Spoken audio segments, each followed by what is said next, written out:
Hello दोस्तों, अभिषेक tuition 2.0 पर आपका स्वागत है। आज की इस वीडियो में हम आपको बताएंगे घात के नियम के बारे में, मतलब जो संख्या पर घात होता है, पावर होता है, उसके नियम के बारे में आज आपको हम बताएंगे। इस नियम को हम बोलते हैं घातांक का नियम। ठीक है, तो चलिए वीडियो को हम करते हैं स्टार्ट। देखिए यहाँ पर लिखा हुआ है घातांक का नियम। इसे इंग्लिश में हम बोलते हैं लॉ ऑफ एक्सपोनेंट्स। ठीक है, तो इसके 5 नियम होते हैं। पांचों नियम को हम बारी बारी से जानेंगे। ठीक है, तो देखिए पहला नियम क्या है। मान लीजिए एक संख्या हम लेते हैं 5।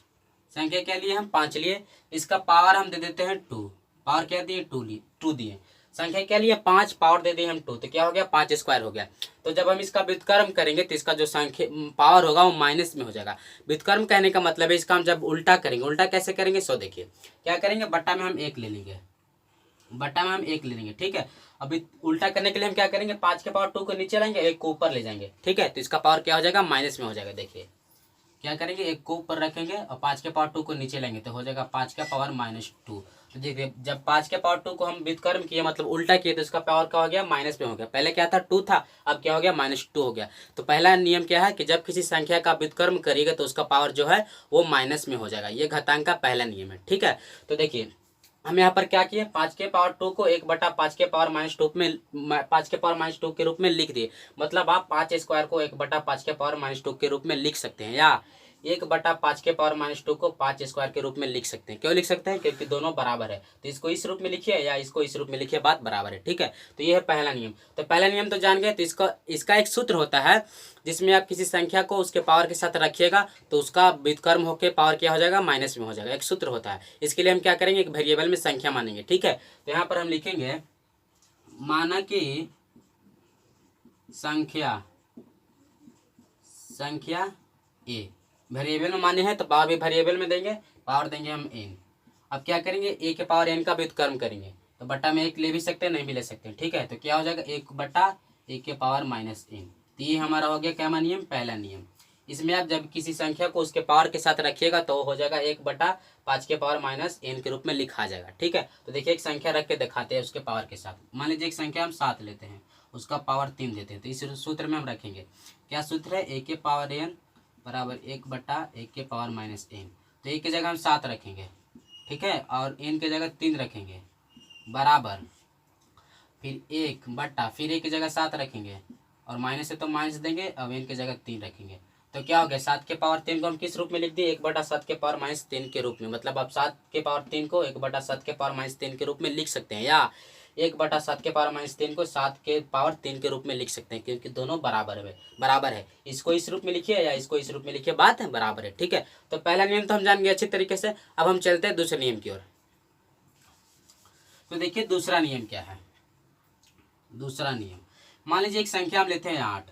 अब इसका पावर देते हैं 2 और पूरे का पावर हम देते हैं 5।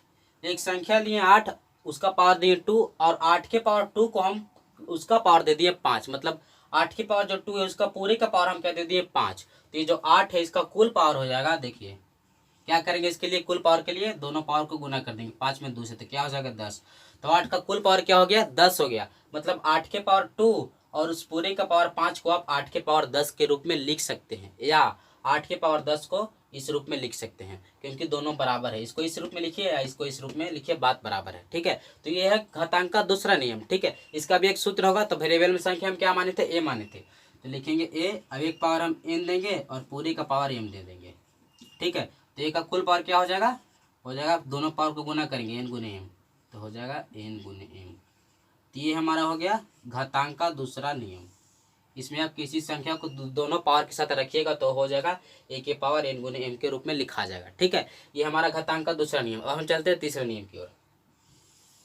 ठीक है, तो देखिए तीसरा नियम क्या है। मान लीजिए एक संख्या हम लेते हैं 6 और इसका अलग अलग बहुत सारा हम पावर देते हैं अलग अलग। एक पावर 4 दे दिए, दूसरा पावर 3 दे दिए, तीसरा पावर 5 दे दिए, चौथा पावर हम 2 दे दिए, और इन सभी को हम गुना में करते हैं। 6 का पावर 4 गुने 6 का पावर 3 गुने 6 का पावर 5 गुने 6 का पावर 2। तो ये सभी पावर किन पर है, 6 पर है। तो 6 का कुल पावर क्या हो जाएगा, 6 का कुल पावर हो जाएगा। इसके लिए हम क्या करेंगे, सभी पावर को जोड़ देंगे, 4 और 3 7, 7 और 5 12 और 2 14। तो 6 का कुल पावर क्या हो गया 14 हो गया। तो ये है क्या नियम, तीसरा नियम। मतलब इस सभी को आप 6 के पावर 14 के रूप में लिख सकते हैं, ये तीसरा नियम है। ठीक है, तो इसका भी एक को हमको सूत्र देना है। तो सूत्र देना है तो हम इसके 6 को अलग अलग 2 पावर ही लेके चलेंगे। इसके कितने पावर अलग अलग लेके चलेंगे? 2 पावर, क्योंकि सूत्र देना है। ठीक है, तो इस दोनों को मिटा देते हैं, मिटा दिए। अब 6 का कुल पावर क्या हो जाएगा? अब हो जाएगा 4 3 7। 6 का कुल पावर क्या हो गया? 7 हो गया। तो इसका भी एक सूत्र देंगे। तो क्या माने थे? ए माने थे। तो एक पावर एन देते हैं, दूसरा पावर हम एम देंगे। 2 ही पावर देंगे क्योंकि सूत्र देना है। ठीक है, एक पावर एन दे दिए, दूसरा पावर एम दे दिए, तो इनको दोनों को गुना में करेंगे। ए के पावर एन गुने ए के पावर एम, ए के पावर एम। तो ए पर कुल पावर क्या हो जाएगा? एन प्लस एम हो जाएगा, एन प्लस एम। तो ये हो गया हमारा घातांक का तीसरा नियम। ठीक है, तीसरा नियम भी जान गए। अब हम चलते हैं चौथे नियम की ओर। इसको मिटाते हैं, इसको आप वीडियो को रोक कर भी लिख सकते हैं। अब देखिए चौथा नियम क्या है। मान लीजिए एक संख्या हम लेते हैं 7, इसका हम 2 अलग अलग पावर देते हैं, सिर्फ 2 ही पावर देंगे अलग अलग। ठीक है, एक पावर 4 देते हैं और दूसरा पावर हम 2 देते हैं। ठीक है, अब क्या करेंगे? 7 के पावर 4 बटा 7 के पावर 2 करेंगे। तो ये जो 7 है इसका कुल पावर हो जाएगा। इसके लिए हम क्या करेंगे? ऊपर के पावर में से नीचे के पावर को घटा देंगे, मतलब 4 में से 2 घटाएंगे तो क्या हो जाएगा? 2। तो 7 के पावर 4 बटा 7 के पावर 2 को हम किस रूप में लिख दिए? 7 के पावर 2 के रूप में लिख दिए। तो ये हो गया घातांक का चौथा नियम। मतलब आप 7 के पावर 4 को 7 के पावर 2 को 7 के पावर 2 के रूप में लिख सकते हैं, या 7 के पावर 2 को आप 7 के पावर 4 बटा 7 के पावर 2 के रूप में भी लिख सकते हैं, क्योंकि ये दोनों बराबर है। यह है तीसरा नियम घातांक का। इसका भी एक सूत्र जनरल होगा। संख्या माने थे ए, तो एक पावर एन देंगे, दूसरा पावर हम एम देंगे। ठीक है, अब क्या करेंगे? ए के पावर एन बटा ए के पावर एम करेंगे। क्या हो जाएगा? ए का कुल पावर एन माइनस एम हो जाएगा, ऊपर का पावर माइनस नीचे का पावर। तो ये हो गया घातांक का हमारा चौथा नियम। ठीक है, तो चौथा नियम जान गए। अब हम चलते हैं पांचवें नियम की ओर।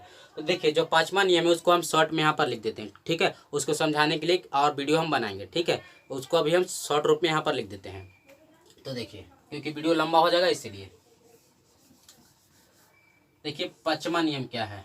मान लीजिए एक संख्या हम लेते हैं, मान लीजिए एक संख्या लिए हम क्या? 6 लिए। ठीक है, और इसका पावर देते हैं 0। तो पांचवा नियम है कि जब किसी संख्या या वेरिएबल का पावर अगर 0 होगा या किसी चीज़ का पावर 0 होगा तो उसका मान हो जाएगा 1। ठीक है, कैसे 1 होगा इसीलिए एक वीडियो और हम बनाएंगे। ठीक है, तो देखिए इसका मान क्या हो जाएगा? 1 हो जाएगा। तो इसका भी एक सूत्र होगा। तो ए माने थे ए का पावर 0 बराबर 1। तो ये हमारा हो गया घातांक का पांचवा नियम। तो सभी नियम को हमने बारी बारी से जान लिया। अगर वीडियो पसंद आया हो तो प्लीज़ हमारे वीडियो को लाइक कीजिए, चैनल को सब्सक्राइब कीजिए। मिलेंगे अगले वीडियो में। Thanks for watching.